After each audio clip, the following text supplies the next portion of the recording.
Olá, eu sou a Vanted e você está assistindo o canal Universo Anunnaki. No vídeo passado, nós falamos sobre as características físicas dos Anunnaki. No vídeo de hoje, nós vamos entender como eles se organizam como sociedade. Vamos lá?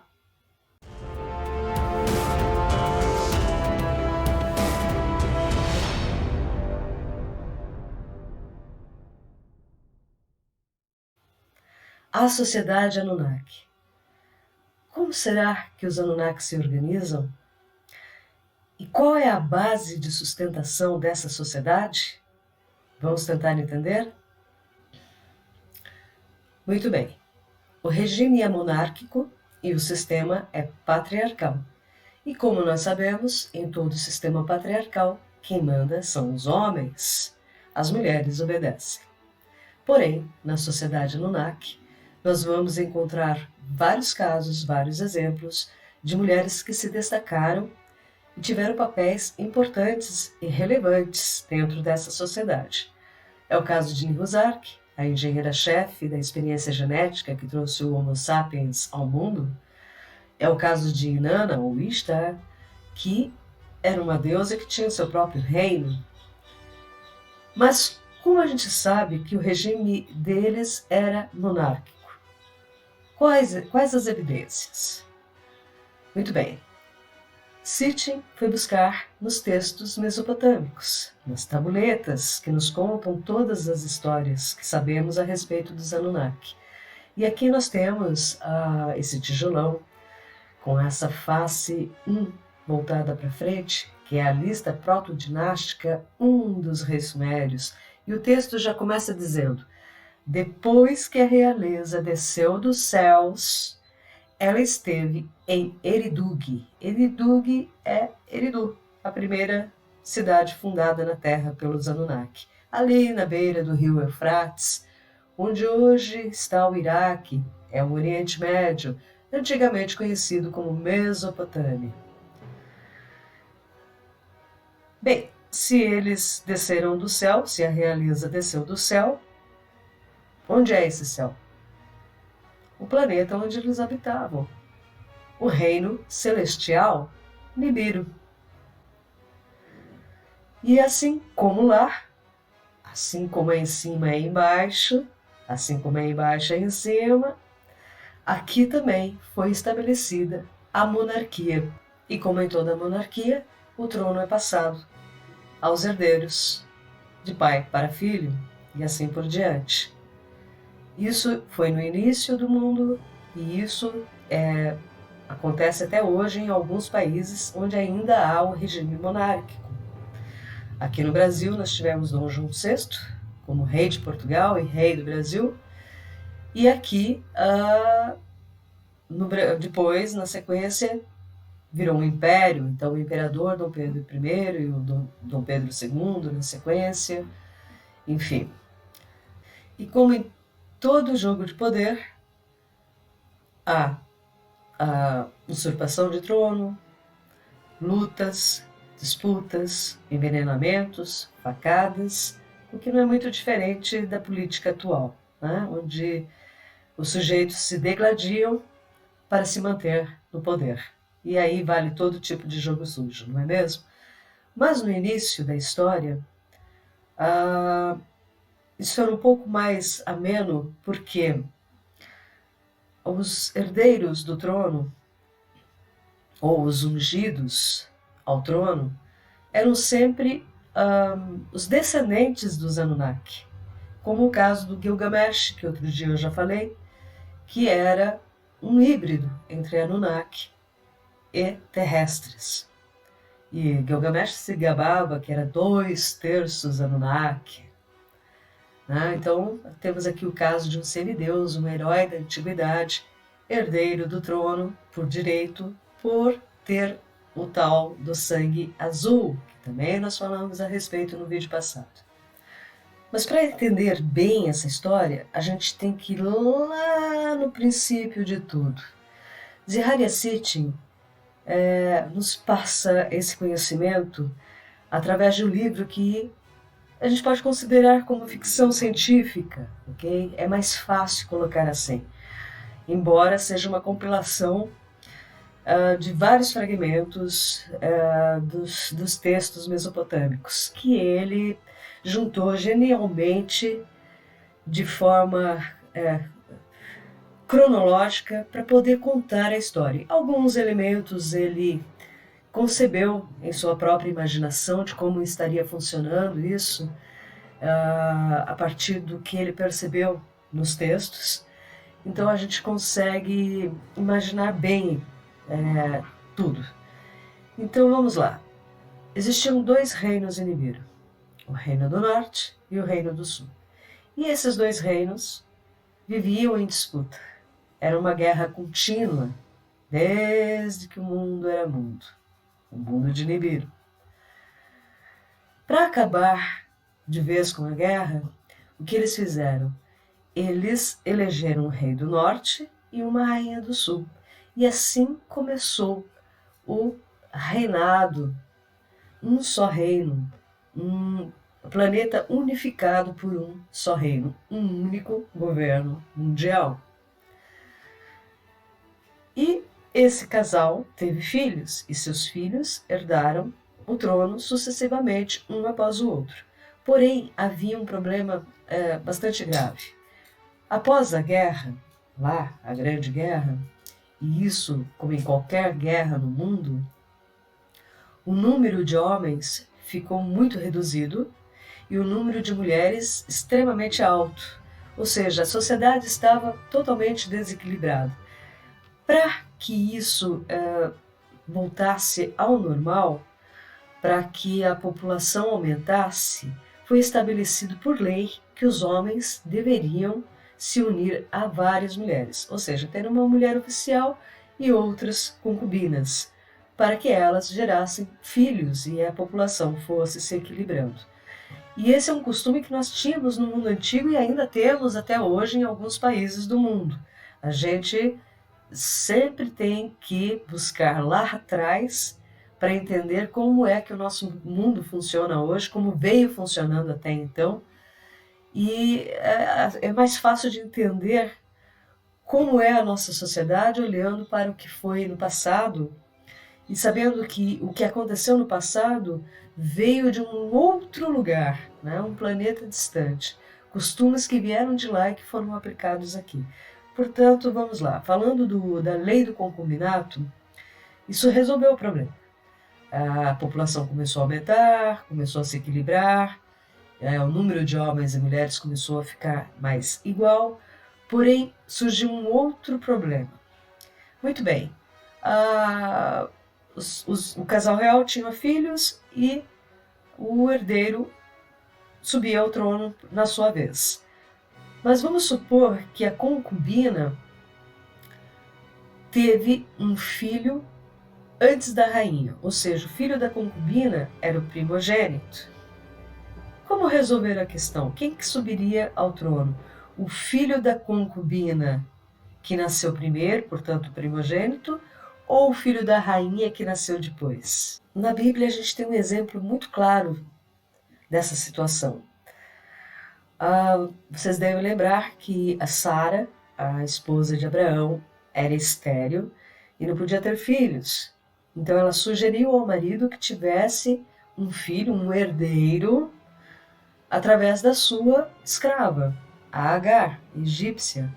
E ela teve o Ismael. E esse se tornou o primogênito de Abraão. Só que na sequência, por uma intervenção divina, a Sara pôde ter filhos e teve o Isaac. E o Isaac nasceu depois do Ismael. E esse é um dos conflitos, né? Uma das coisas mais discutidas teologicamente, nos meios filosóficos, né, e até mesmo politicamente, sobre a questão de quem tem direito às terras. Até hoje isso, né, continua fazendo parte da história. Né? O Ismael é o pai do povo árabe, né? Enquanto Isaac é o herdeiro de Abraão em relação ao povo hebreu. Então vejam como tudo vem lá de trás. Quem que teria direito, na verdade, ao trono? Isaac ou Ismael? Ismael era o primogênito, não é mesmo? Mas vamos entender melhor isso agora. Existia duas leis entre os Anunnaki: a lei da sucessão e a lei da semente. Na lei da sucessão sobe ao trono o primogênito, o próximo, um após o outro. Essa é a lei da sucessão. O trono passa de pai para filho e quem herda é o primogênito. Porém, na lei da semente, que foi estabelecida para suprir esse problema, resolver esse problema da sucessão, a questão era o seguinte: vamos por aqui. Temos aqui o casal real. E esse casal real é constituído de meio-irmãos. Certo? O sucessor ao trono, ou seja, o primogênito desse casal real, se casa com uma meia-irmã, que é filha do mesmo pai, porém de mães diferentes. Ou seja, a rainha não é mãe dela. A mãe dela é uma concubina do rei. Essa é a lei da semente, ou lei, a dupla semente real, que era exatamente isso: conservar a linhagem através do casamento sucessivo entre meio-irmãos. Não irmãos, tinham que ser meio-irmãos, filhos do mesmo pai, porém de mães diferentes. Então, o herdeiro, o primogênito, era filho do casal real, pai e mãe, e a sua esposa era filha do seu próprio pai, né, do pai do primogênito, porém com uma concubina. Deu para entender? Para os nossos padrões atuais, isso é um motivo para julgar os Anunnaki como imorais, né? Havia um costume entre eles de se casarem entre seus meio-irmãos, e por questões políticas, principalmente. Mas mesmo assim, eles tinham relacionamentos avô com neto, pai com filha. Pra gente é uma imoralidade, mas é um costume que veio do planeta deles. É uma coisa que para eles funcionava, para nós, na nossa sociedade, não funciona e não é visto com bons olhos. Mas no passado foi assim que aconteceu. E esse costume, na verdade, se prolongou por muito tempo durante a nossa sociedade no mundo antigo. Os irmãos se casavam com irmãos nessa preservação do trono. Só que esse costume foi sendo pervertido pelo esquecimento do conhecimento do passado. Então, em vez de se casarem meio-irmãos, né, nesse esquema que eu falei ali atrás, começaram a se casar irmãos do mesmo pai e mesma mãe, irmãos consanguíneos ali, né, muito próximos. E isso foi gerando doenças através dos genes recessivos, né? E então, com o tempo, esse costume foi sendo abolido por questões de saúde. Mas tudo isso devido ao esquecimento da regra principal, que era o casamento entre meios irmãos. E isso por quê? Por causa do DNA mitocondrial, que é passado somente da mãe para os filhos. Né? Nós temos o DNA normal, comum, que é herdado de todos os antepassados. Nós herdamos o DNA tanto do pai quanto da mãe, mas nós temos o DNA mitocondrial, que é passado somente da mãe para os filhos, né? Aqui nós temos um exemplo, aqui está o núcleo do DNA, esse núcleo do DNA junta o código genético tanto do pai como da mãe, e nós temos as mitocôndrias que são passadas somente da mãe. Por isso que o casamento entre meio-irmãos era permitido. Meio-irmãos, filhos do mesmo pai, mas de mães diferentes. Por quê? Porque eles sabiam, olha só os Anunnaki, eles sabiam que essas doenças recessivas genéticas eram transmitidas através da mãe. Então, os filhos, os irmãos que se casavam não podiam ser filhos da mesma mãe, porque o problema de saúde, qualquer doença recessiva seria passado no código genético. Olha o conhecimento profundo que eles tinham de genética. E olha só que interessante. Isso é um conhecimento usado na reprodução animal. Os veterinários sabem que se pegarmos um cachorro campeão, por suas características, e cruzar esse cão com suas próprias filhas, não haverá problema. Vão se obter outros filhotes com características aproximadas ao do pai. Porém, os irmãozinhos da mesma ninhada nunca são cruzados, por causa dos problemas recessivos. Vão se tornar espécies mais fracas, né? Vão ficando mais fraquinhos, vai definhando a raça, se acontecer esse cruzamento entre irmãos da mesma ninhada. Olha só que interessante, esse é um conhecimento usado na veterinária, na reprodução animal, mas jamais usado na nossa medicina humana. Porém, é fato que existe esse conhecimento, e que esse conhecimento pode talvez voltar a ser usado no futuro. A gente não sabe. A nossa sociedade atual não permite esse tipo de coisa, por questões morais. Mas por questões genéticas, sim, é possível e é viável.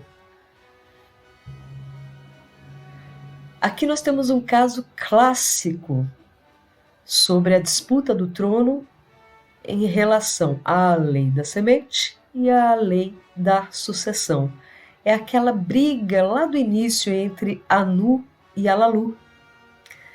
Muitos que estudam os Anunnaki, a gente percebe um grupo bem dividido em opiniões sobre quem realmente teria direito ao trono, né? Acusa-se Alalu de ter usurpado o trono do Lei Larribo, um personagem lá de trás na história criada por Zerhariasith no livro Perdido de Enki. Alalu matou o rei, usurpou o trono, sentou-se no trono real e falou: agora eu sou o rei. Aí veio o Anu e disse: se você tem direito ao trono, eu tenho muito mais, porque eu sou herdeiro do primeiro rei de Nibiru e preserva em mim a dupla semente real. Ou seja, ele jogou na cara do Alalu que ele tinha a dupla semente real, enquanto que o Alalu tinha direito ao trono somente pela lei da sucessão. Como que se explica isso mais detalhadamente? Vamos ver? Muito bem. Para melhor exemplificar a lei da semente e a lei da sucessão, eu vou usar essas imagens da mitologia nórdica. E vocês sabem que todas as mitologias mundiais estão contando a mesmíssima história dos Anunnaki. Mudam-se o nome dos personagens, mudam-se alguns detalhes, porém a narrativa, o miolo da narrativa é sempre o mesmo. Deuses desceram do céu e criaram a humanidade. Isso no mundo inteiro, nos 4 cantos do mundo. Vamos lá então. Aqui nós temos Odin, representando Anu, Frigga, representando Antu, Thor, representando Enlil, e o Loki representando o Enki. O casal real, Anu e Antu, tinham o seu herdeiro ao trono, o primogênito Enlil. Porém, Enlil não era o filho mais velho de Anu. Anu tinha o seu primogênito com uma das concubinas. Então, Enki tinha direito ao trono pela lei da sucessão. Porém, o Enlil tinha direito ao trono pela lei da semente. Então, nesse caso, o herdeiro legal ao trono era o Enlil, que é o mesmo caso daí passado entre Anu e Alalu.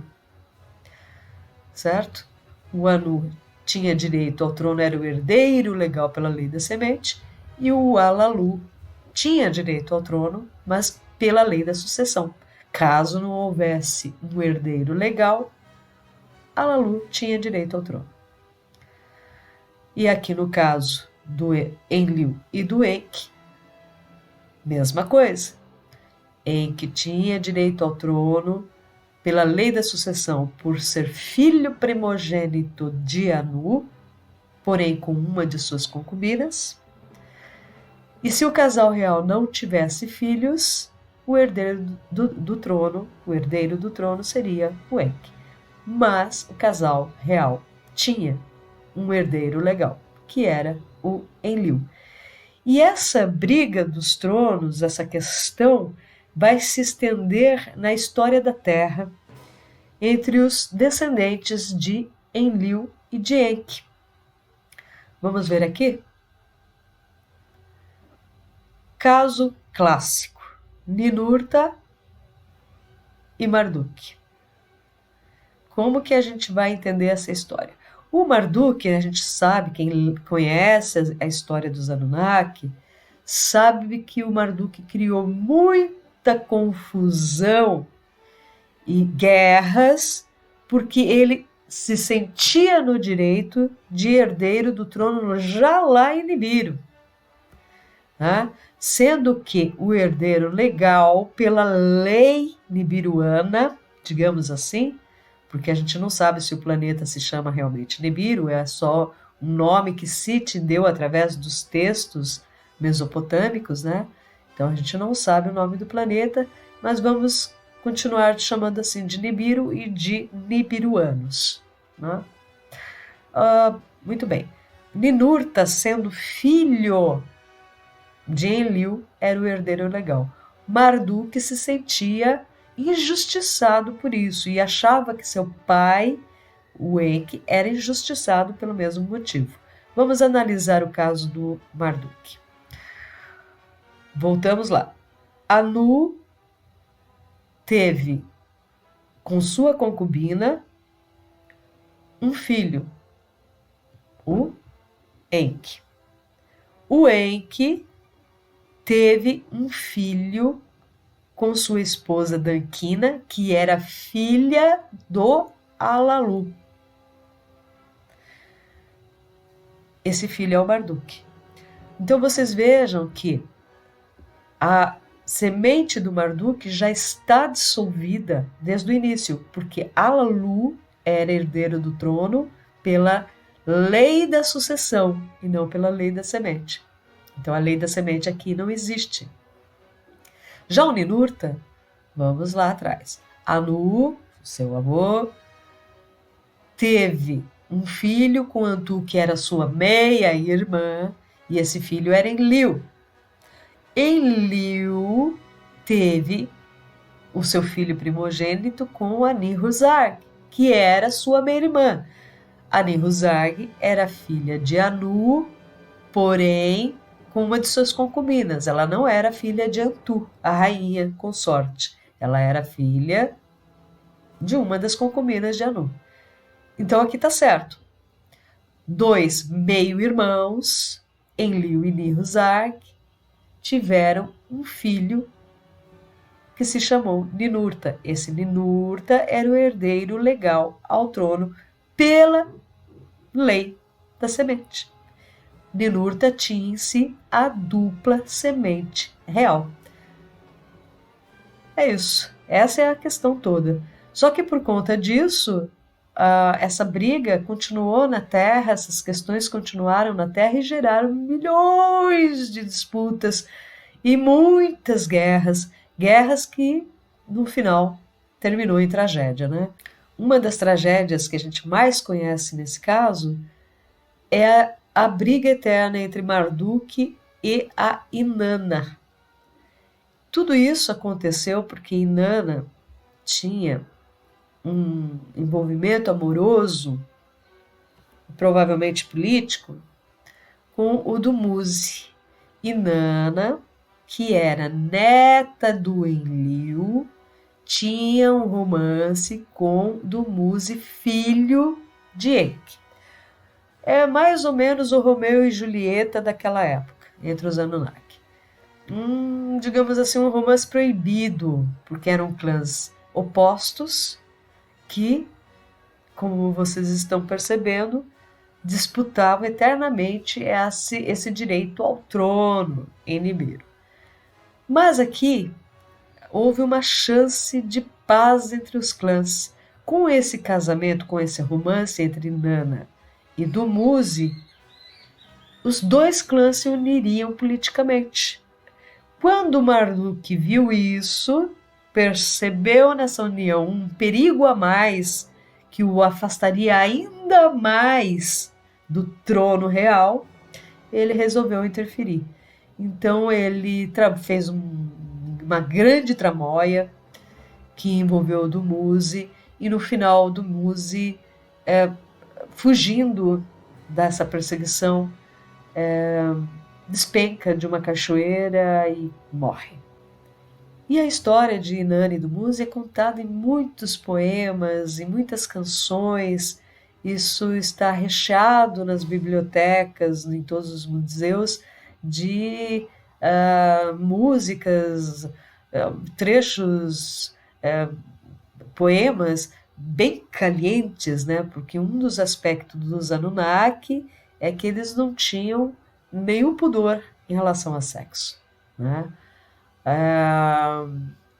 Eles eram bem abertos, né? Eles não tinham os nossos pesos que nossa sociedade carrega nos ombros, né? O peso do pecado moral, o peso do pecado religioso. A gente é cheio de travas, coisas que os Anunnaki não tinham, né? Então, os poemas são super picantes, com detalhes, né, das relações entre o casal, mas enfim. Acontece que a Inanna, a partir daí, se tornou a inimiga mortal do Marduk, de menina romântica a guerreira. E aqui nós temos outra representação de Inanna na mitologia hindu, como a deusa Durga, enfrentando o seu inimigo mortal. Olha ele aqui de novo com os chifres do carneiro. Nós temos, e nós falamos sobre isso no vídeo passado, não é mesmo? Quem é que vai lembrar desse detalhe? Os chifres de carneiro representando quem? Marduk. Então eles se tornaram inimigos mortais e, na ocasião em que houve o disparo das bombas nucleares, ou seja lá o que for, bomba H, nuclear, ou talvez muito mais poderosa do que a gente possa imaginar, né, na tecnologia dos Anunnaki, porque para fazer o estrago que fez, devia ser assim algo inimaginável. A gente não consegue nem conceber o poder dessas armas, as famosas armas de terror que os textos nos falam, né? Então, acontece o seguinte, Marduk queria, já que ele não tinha direito ao trono em Nibiru, ele queria ser o maioral aqui na Terra, ele queria ser o rei dos reis, o deus dos deuses, e sobrepujar todos os outros. Queria que todo mundo se curvasse à sua realeza. Ele queria o domínio da Terra. E a Inanna não aceitou, ela não queria ficar para trás. Ela queria a mesma coisa, ela também queria ser a deusa suprema da Terra. E esse é o desfecho dessa história, nós sabemos. O fim de toda a civilização suméria por causa das explosões nucleares, da radiação, do veneno da bomba, pôs fim à civilização, a primeira civilização após o dilúvio, né? Que foi a civilização suméria. Terminou mal essa história. A disputa dos tronos, Game of Thrones, dos Anunnaki, terminou bem mal. E o Marduk tinha como seus principais aliados os Igigi, que também são nibiruanos, assim como os Anunnaki. É toda a mesma raça. Só que os Igigi ficavam em Marte e os Anunnaki ficavam na Terra. São epítetos, né? Não são raças diferentes, nem os Igigi eram escravos dos Anunnaki, nada disso. Eram da mesma raça e os Igigi tinham base em Marte e os Anunnaki tinham a base na Terra. E os Igigi foram a turminha, digamos assim, que mais aprontou desde lá do comecinho. Mas isso é uma outra história e a gente vai se aprofundar nisso mais para frente. Não vem ao caso agora. E só fica aqui uma pontinha para a gente continuar, ok? Bem, eu espero que vocês tenham gostado do vídeo de hoje. Não esqueçam de deixar um like ou um dislike se não gostaram. Compartilhem com seus amigos para todo mundo ficar sabendo, para que esse conhecimento chegue para mais pessoas. Vamos tentar entender essa história do ponto de vista da teoria de Zeharia Sitchin do jeitinho certo, né? E não com desinformação, que é o que mais tem na internet. Bem, eu estou aqui tentando fazer o meu trabalho de formiguinha, passando o basicão para vocês. E eu vou até criar uma playlist que vai se chamar Basicão Anunnaki, que é essa série de vídeos que eu estou fazendo agora. E prometendo trazer sempre um conteúdo novo, uma vez por semana, até a gente ir destrinchando toda essa história. Primeiro, alguns detalhes que são importantes, são relevantes, para que a gente consiga entender o que vai vir depois, né? Então, eu já estou passando um conhecimento bem básico para vocês entenderem tudo isso da raiz, né? Do jeito certo como tem que ser. Ok? Vamos ficando por aqui e até a próxima.